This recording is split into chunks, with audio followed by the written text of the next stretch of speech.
જેને કઈ માગ્યું નથી, જેને જેને મને ઓળખી, જેને મને વાંચી લીધી, એના માટે એની માના સ્વરૂપમાં એને દર્શન આલું છું. નામ ભલે હજાર હશે, નામ ભલે હજાર પડ્યા, અંતે જતા તો તમારા મઢેન, તમારા ઘરેન, તમારા હૃદયમાં બેઠેલી તો માં કહેવાય. માં રાજી હશે, માના કીધે રહ્યા છો તો કોઈ દિવસ તમારા ઘરે દુઃખ નહીં આવે. કદાચ માને પૂછ્યું નહીં હોય, માતાજીના કીધે નહીં રહ્યા હોય, આમ તેમ ફર્યા છો, ખોટું બોલ્યા છો ને ખોટું કર્યું હશે તો તમારી માના ગુનેગાર તમે બનશો ને બનશો. પણ માં છે ને એ ઓળખાતી નથી. ક્યારે કયા શબ્દોથી માને દુઃખ લાગ્યું અને માએ આપણી પેઢીમાંથી મોં ફેરવી લીધું એવી ક્યારે ખબર કોઈ ન પડી. એટલે જ કહું છું કે આપણે માને એવું કહીએ કે માં ભગવતી, આ તો ઓળખો તો ઓળખાય. કોઈની માતાજી નાની નથી, કોઈની માતાજી દુબળી નથી, કોઈની માતાજી કમજોર નથી. આ તો તમારી ભક્તિ કમજોર છે ને એટલે માં પાછી પડસ.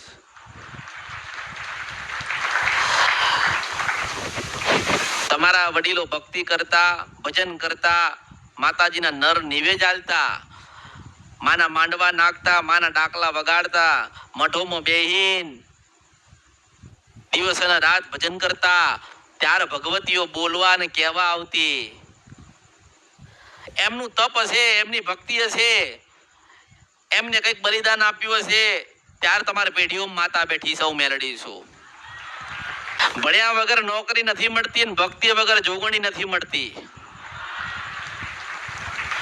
ભણો ને તો જ નોકરી મળશે અને ભક્તિ કરશો ને તો જોગ માયા મળશે.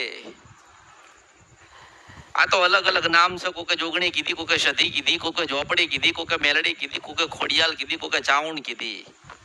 આ તો નામ બધા અલગ અલગ પડ્યા, અલગ અલગ.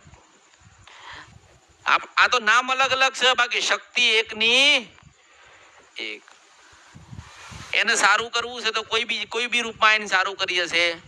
એને આપવું છે તો હજારો રૂપ છે એની પાસે, કોઈ પણ રૂપમાં આપી જશે. અને લેવું હશે ને તો સૂતા હશો ને લઈને જતી રહેશે, અને હાલવા આવશે ને જાગતા હશો ને તો હાલી જશે.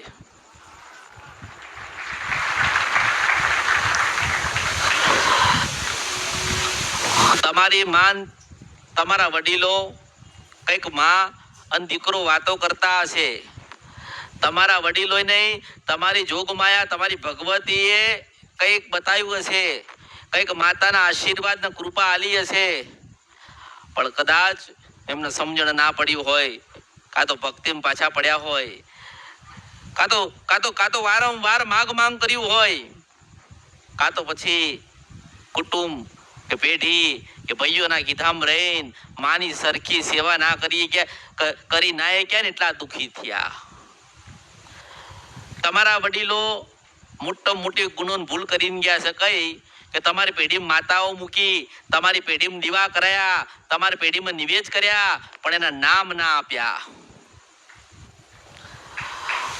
આજે લોકો કહીશ, ઘણા લોકો કહીશ કે અમારા ઘરમાં દીવો થાય, કોનો થાય ખબર નથી. હું એવું કહું છું કે મારી ભક્તિ કરવી પડે, મારા ત્યાં થોડું ભજન કરવું પડે, મારા ત્યાં તારા પગ થોડા ઘસાવા પડે, અને પછી ગૌ ના આવે ને તો મારા અવતારમાં ખોટ પડે.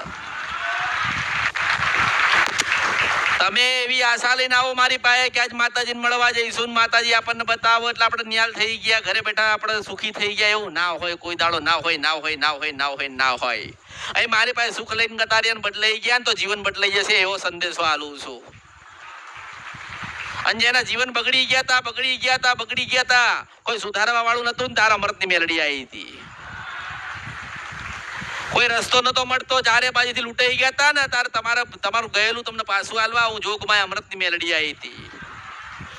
તમારી વંશવેલો પૂરો થઈ ગયો હતો ને તમને તમારી કુળદેવીની ખબર નથી ને તમારા વડીલો કંઈક બતાવી નથી ગયા ને તારા પછી અમૃતની મેલડી આવી હતી બતાવવા. અને મેં કીધું છે કે કદાચ તમારા ઘરના દસ્તાવેજ હોય ને નકલ નીકળે ને તો 1 રૂપિયામાં 2 રૂપિયામાં કે 1000માં નીકળશે. મારી નકલ આ દુનિયામાં કળિયુગમાં ના નીકળે. માની નકલ ના થાય, માની નકલ થાય કોઈ દિવસ ના થાય. અને આ કળિયુગમાં મારી મેલડીની નકલ તો ના થાય, ના થાય, ના થાય, ના થાય, ના થાય. કદાચ કોઈ એવું વિચારતું હોય કે મેલડીની ભક્તિ કરીએ છે તો મેલડી કેમ અમને ના આવે, મેલડીની ભક્તિ કરીએ છે તો મેલડી કેમ ધૂણવા ના આવે, મેલડીની ભક્તિ કરીએ છે, દીવા કરીએ છે, મેલડીને યાદ કરીએ છે તો એ મેલડી માતા અમને દર્શન કેમ ના આપે, એવી ગેલછા છે અત્યારે માણસોને. એમ કહું છું કે પહેલા તમારે ભક્તિ કરવી પડશે, માતાનું ઓળખવી પડશે, માને સમજવી પડશે, માનું ભજન કરવું પડશે, 12 થી 4 જાગવું પડશે ને પછી પગાર મળશે. અરે માં છે કોઈના બાપની દાસી થોડી છે કે તે દીવો કરે નાઈન પાછી ઉભી રહીને તારું કામ કરે. અરે ઋષિ મુનિઓ હજારો લાખો ને કરોડો વર્ષો સુધી તપ કર્યા. આજે તમે શાસ્ત્ર ગોતો, ગ્રંથો ખોલો, લખ્યું છે કે 15,000 વર્ષ તપ કર્યું ને તારા ભગવાન આઈને એમ કીધું છે કે આશીર્વાદ છે. અને તમે મારી ભક્તિ નહીં કરી, ભજન નહીં કર્યું, કશું નહીં કર્યું ને તોય હવે તમે આવશો ને તો હું કહું છું કે મારા આશીર્વાદ છે. એ સતયુગ હતો, એ સતયુગ હતો, ત્યાં ભગવાન જતા હતા. આ કળિયુગ છે, હું મેલડી જઉં છું. તમે ગમે તે તમે જોવો ને તો ભગવાન શિવનું શાસ્ત્ર મળશે ને, ભગવાન વિષ્ણુનું શાસ્ત્ર મળશે, ભગવાન કૃષ્ણનું મળશે. પણ આ કળિયુગમાં જેને જન્મ આલ્યો ને કાળકાએ એનું શાસ્ત્ર નથી મળતું. કેમ નથી મળતું? કે અધર્મીઓ હશે, પાપીઓ હશે, એમને મારું લખેલું કંઈક મિટાઈ દીધું હશે. પણ એમ કહું છું કે આજે તમે ઘરે ઘરે જાઓ અને ઘરે ઘરે જોગ માયા બેઠી છે, બેઠી છે, બેઠી છે, બેઠી છે, બેઠી છે, બેઠી છે. કોઈ કાળકાના રૂપમાં બેઠી છે, કોઈ સતીના રૂપમાં બેઠી છે, કોઈ ઝોપડીના રૂપમાં બેઠી છે, કોઈ જોગણીના રૂપમાં બેઠી છે. ત્યાં માની જરૂર પડે. ક્યાં પડે? ત્યારે માની જરૂર પડે. કદાચ એટલે તો હું કહું છું કે ઓળખો તો ઓળખાય. આજથી 5,000, 10,000 કે 20,000 વર્ષ પહેલા કદાચ શાસ્ત્ર લખવા વાળાએ માને નથી ઓળખી તો અત્યારનો કળિયુગનો માણસ જેની વર્ષ 40, 50 વર્ષ કે 60 થયા છે એ ક્યાંથી ઓળખશે? માં તો હજારો વર્ષ જૂની છે, લાખો કરોડો વર્ષ જૂની આ માતાજી છે. તમારા ધરતી ઉપર આ કદાચ વર્ષ થયા હોય ને તો 50, 75 હો નથી થયા છે. અરે 50, 75 બહુ થઈ જાવ એમ કહું છું. પણ એવું કરીને જાઓ, એવી ભક્તિ કરીને જાઓ ને એવી માતા મૂકીને જાઓ કે આદિ અનાદિ કાળ સુધી ચાંદો ને સૂરજ રહે ને ત્યાં સુધી તમારી પેઢીમાં કોઈ દાડો બંધ ના થાય ને કલંક ના લાગે ને ખોટ ના પડે. હું મેલડી છો. અને કળિયુગની અંદર બધાના નામથી ધૂણી લેવું. જે ધૂણતા હોય એને કહું છું કે કદાચ ખોડિયાલના નામથી ધૂણશો ને તોય ચાલશે, ચાવણના નામથી તમે ધૂણી લેશો ને તો ચાલશે, બહુચરના નામથી ધૂણી લેશો તો ચાલશે, સતીના નામથી ધૂણી લેશો તો ચાલશે, જોગણીના નામથી ધૂણી લેશો તો ચાલશે. પણ કોઈ દાડો મેલડીના નામથી નહીં ધૂણવું, નહીં ધૂણવું, નહીં ધૂણવું, નહીં ધૂણવું. કારણ કે તમે ધૂણીને જાઓ ને તમારા દીકરા થાય ને એના દીકરાને પાસે ના આવું તો ભરી મારા અવતારમાં ખોટ પડે. હું મેલડી છો. એક વખત મારો દીવો કરા કળિયુગમાં. હું સંદેશો આલું છું આ કળિયુગમાં કે એક વખત મારો દીવો કર અને આઈને પાછી ના ઉભી રહું તો મારું નામ આ કળિયુગમાં મેલડી નહીં. એક દીવા, એક જ્યોત થાય. અરે હું એવું કહું છું કે અનુભવ કરવા હોય તો કરી લેજો, અનુભવ થાય તો કરી લેજો. બહુ દુઃખ પડે ને મારો સંદેશો તો જે કહે છે ને મારા બહુ દુઃખ છે, માં ચારે બાજુથી હારી ગયા છે, ખાલી થઈ ગયા છે, તૂટી ગયા છે, માં તારા દ્વારે નહીં આવી શકતા, હવે તો એવા થઈ ગયા છે. તો હું એવો સંદેશો આપું છું કે ઘરમાં એક ખૂણે એક મેલડીના નામનો દીવો કરજે. આ તો મેલડી તમે કીધી કે મશાણી મેલડી છે, ઉગતાપુરની મેલડી છે, નામ તો તમે પાડ્યા ને. પણ એવું કહું છું કે તમારું ઘર હોય ને એ એક ખૂણાની અંદર એક પાયણામાં અને એક દીવાની જ્યોત જલાઈને મેલડીનું ખાલી એટલું કહેજો કે માં તું કોણ છો, કેવી છો, કોઈને ખબર નથી. પણ જે દુઃખ છે તું અમારી છો કે નથી, અમારી પેઢીમાં છો કે નથી, પણ માં તારો આ દીવો કર્યો છે માં મેલડી અને મારા ઘરમાં જવાડું કરજે. અને 72 કલાકમાં પાછી જઈને ઊભી રહું તો મારું નામ મેલડી છે. આ કળિયુગમાં વિષ્ણુ સપરા નદી ગંધરપિયા મેલડી છો. હું નારાયણ પાએ, આ વિષ્ણુ ભગવાન પાએ હું કાળકા મારા પાકા દસ્તાવેજ લઈને આવીશું આ કળિયુગમાં કે મારી નકલે કોઈ કરી જાય ને તો બધી મારા અવતારમાં ખોટ પડશે. આથી 5000 વર્ષ જાય ને તો એવું ના કે પાવાગઢ માંથી ઉતરો અને હોનાના રથમાં બેહું ને ઘરે ઘરે ના આવું તો મારું નામ કાળકા નહીં. એને રૂપ તો 1000 લે, રંગ તો 1000 છે, પણ મારી નકલ ના થાય કળિયુગ ની અંદર. કે તો હું જ બોલું ને હું જ કહું, હું જ લખું ને હું જ ભૂસાવું ને ભૂસ્યા પછી લખાય અને લખાય ને કળિયુગમાં વંચાય એનું નામ કાળકા ને મેલડી છે. અરે હું એવું કહું છું કે તમારી માના તો તમે અનુભવ કર્યા ને, દુનિયાની બધી માતાના તમે અનુભવ કર્યા ને, એડો એક વખત મારી અમૃતની મેલડીનો અનુભવ કરો. તમારા ઘરે બેઠી હશે ને એ તમારા વડીલો ને તમારી માતાઓની ભગવાનની સાક્ષી રામની સાક્ષી બેઠી હશે ને. પણ એવું કહું છું કે એક વખત એને હોપો અને જો મોડું કરે મને હોપો જો વહેલું ના થાય ને તો મારું નામ મેલડી નહીં.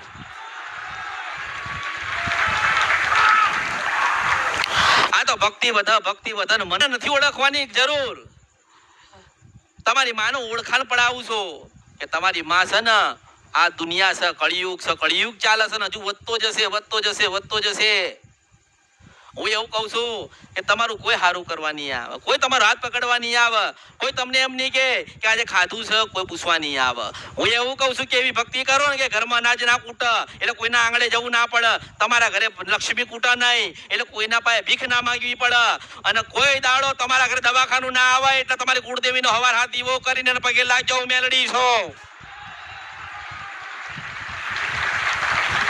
આજથી બજારો 500 વર્ષ પહેલા કદાચ ગામડામાં અને અલગ અલગ શહેરની અંદર વૈદ હતા ને તો એ વૈદ છે ને મને નારાયણ ભગવાન માતાઓ પગે લાગી નીકળતા હતા.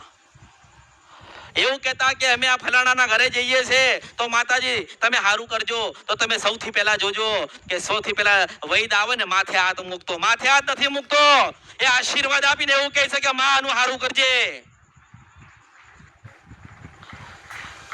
જો કદાચ આ દુનિયા આ ધરતી છે ને એટલે હજારો લાખો ને કરોડો દેશ છે ને, તમે જોયા હશે ને નહીં જોયા હોય, કોઈ ગયું હોય ને કોઈ ના ગયું હોય. હું એવું કહું છું કે જેવી રીતે અલગ અલગ દેશ છે ને એવી રીતે અલગ અલગ માણસો, અલગ અલગ વિચાર છે. પેલા તો દેશ બધા અલગ છે, માણસો અલગ છે, એના વિચાર અલગ છે, એની પ્રવૃત્તિ અલગ છે, એની રહેણી કેણી અલગ છે. અને હું એવું કહું છું કે નસીબદાર તો એ જ હોય આ કળિયુગની અંદર ધરતી ઉપર આ દેશમાં જેના ઘરે માં બેઠી હોય. અરે આપણા ઘરે ખોડિયાલ બેઠી હોય તો એવું માનવાનું કે તમે ખરબોપતિ છો. હા, જેના ઘરે ચાવણ બેઠી છે અરબપતિ છે, અને જેના ઘરે મેલડી બેઠી ને એના ઘરે કુબેરનો ભંડાર છે. હું મેલડી છું,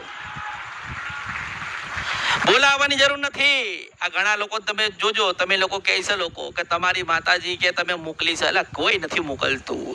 મને કોઈ કહે જાઉં ના ભાઈ ના, એ તો વાતમાં દમ નથી. તમારો અંદરનો ભાવ તૂટી જાય ને તમને એવું લાગે કે મને કોઈ છેતરી ગયું, મારું કોક લઈ ગયું, અંદરનો ઉપરકડો નીકળે ને પાછી ના જતી રહું તો મારું નામ મેલડી નહીં.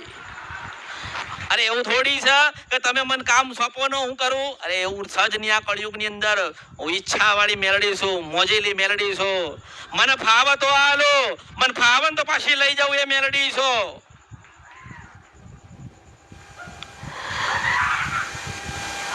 જેને માતાજીના અનુભવ થઈ ગયા ને એને મારે જણાવવાની જરૂર નથી, પણ એમ કહું છું કે તમને માતાજી આવતી હોય ને અસલ તો ધૂણજો, અને મેલડીના નામથી કોઈ દાડો ખોટું ધૂણવું નહીં. અને ધૂણતા પહેલા માને એટલું કહેવાનું, દીવો કરીને કદાચ મેલડી તમારા વડવાઓ મૂકીને ગયા હોય તો એટલું કહેજો કે માં તારો દીવો કર્યો છે, તને લાગે કે હું મારી દિશાએ ચાલુ છું ને મારી ભક્તિ સાચી છે, તો માં દાણામ માણામ નથી માનવો. એ તો કળિયુગમાં 500 વર્ષ પહેલા દાણામ માણામ જોતા હતા. માં હું આંખ બંધ કરું તું મને બતાવીને તમે આંખ બંધ કરો ને 1000 વર્ષની પેઢી ના બતાવો તો એનું નામ મેલડી નહીં.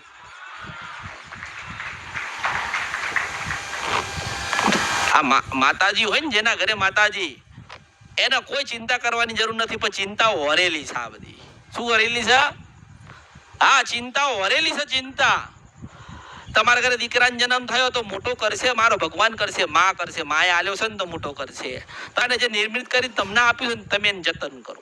માનો કે તમે મારી પાસે માંગ્યું કે માતાજી મને ગાડી આલો ને તો હું ગાડી આલું. હવે તમે એને સાચવો નહીં, તમે એને સાચવો નહીં તો નુકસાન તો તમને જ પડવાનું ને. એ નુકસાન પડેલ પાછું મને કોણ પાછું હું કહું કે બાપા નથી ભરાયું તો ક્યાંથી ચાલશે? એવી રીતે કહું છો કે ભગવાન માતાજી એવું કહે છે કે ભક્તિ નથી કરીને તો ક્યાંય નથી તમે ચાલવાના. તમે દુનિયામાં ગમે ત્યાં અત્યારે મારી પાસે બેઠ્યા છો ને 5 વર્ષે તમે મારાથી મોટી સારી જગ્યાએ બેસો ને, જ્યાં સુધી તમે નહીં જાગો ને ત્યાં સુધી કોઈ જગાડવા નહીં આવે. જ્યાં સુધી તમારા સમજણ નહીં આવે ને કોઈ સમજાવવા નહીં આવે. જ્યાં સુધી તમે તમારી માના નહીં થાવ ને ત્યારે તમારું આ કળિયુગમાં કોઈ નહીં થાય. આ કળિયુગ છે, કોઈ કોઈનું.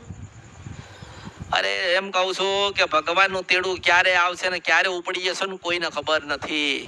જે ભગવાન માતાજી આલ્યું છે એમાં આનંદ કરો, એમાં મજા કરો, ખાઓ ને ખવડાવો, સેવા કરો. માં આપણે એવું કહીએ કે માં હું હોય કે ના હોય, માં જોજે સદાના માટે મારી પેઢીમાં તું લમડો રાખતી રહેજે.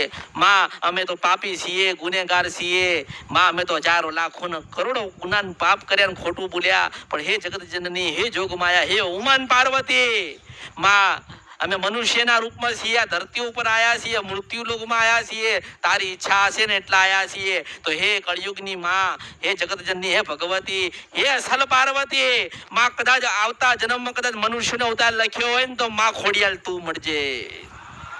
માં કદાચ પાછો અવતાર કળિયુગમાં લખ્યો હોય તો માં ચાવણ તું મળજે.